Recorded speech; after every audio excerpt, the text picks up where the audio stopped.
Administration అంటారు. ఒక అంశాన్ని ఎక్కడెక్కడ ఎవరెవరిని అలర్ట్ చేయాలి. హుదూ తుఫాన్ జరిగినప్పుడు మొత్తం రాష్ట్రంలో ఉన్న కలెక్టర్లను, డిప్యూటీ కలెక్టర్ మొత్తం కూడా విశాఖపట్నం తీసుకొచ్చారు. జిల్లా ఒక కలెక్టరు జిల్లా వారీగా ఇస్తారు కదా! మండలాల వారీగా ఇచ్చారు. ఎప్పుడు హుదూ తుఫాన్ జరిగినప్పుడు విశాఖపట్నంలో.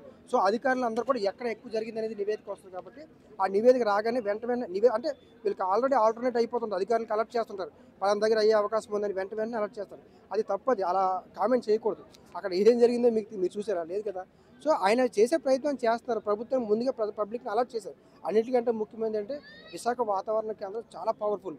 నేను చెప్తున్నాను.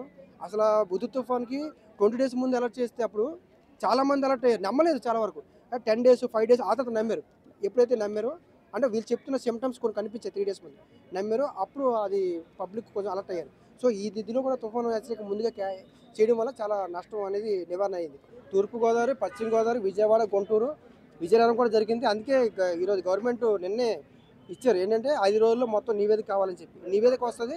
ఈ నివేదిక వచ్చిన తర్వాత ఇది జాతీయ విపత్తా లేకపోతే రాష్ట్ర విపత్తా చూస్తారు. జాతీయ విపత్తు అయితే మాత్రం ఖచ్చితంగా కేంద్రానికి నివేదిక ఇవ్వాలి. కేంద్రం నుంచి సాయం తీసుకోవాలి వెంటనే వీళ్ళు ఎవరైతే లబ్ధిదారులు ఉంటారో వీళ్ళందరూ కూడా అందించాల్సిన అవసరం ఉంటుంది. అదేవిధంగా మన ఎంపీలు ఎవరైతే ఉన్నారో వాళ్ళు కూడా కేంద్రం మీద ఒత్తిడి తీసుకొచ్చి ఈ జాతీయ విపత్తుగా కావాల్సిన కొన్ని అంశాలు లేకపోయినా సరే జాతీయ విపత్తు అంత నష్టం కలిగింది అన్న బేస్ మీద కూడా అంటే ప్రాణ నష్టం కలిగితేనే జాతీయ విపత్తుగా ఎక్కువ తీసుకుంటారు. ప్రాణ నష్టం, ఆస్తి నష్టం.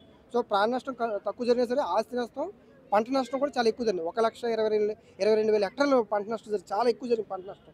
సో, ఈ అంశాల మీద కేంద్రానికి నివేదిక ఇచ్చి కేంద్రం నుంచి ఫండింగ్ తీసుకురావాల్సిన బాధ్యత అవసరం ఉంటుంది.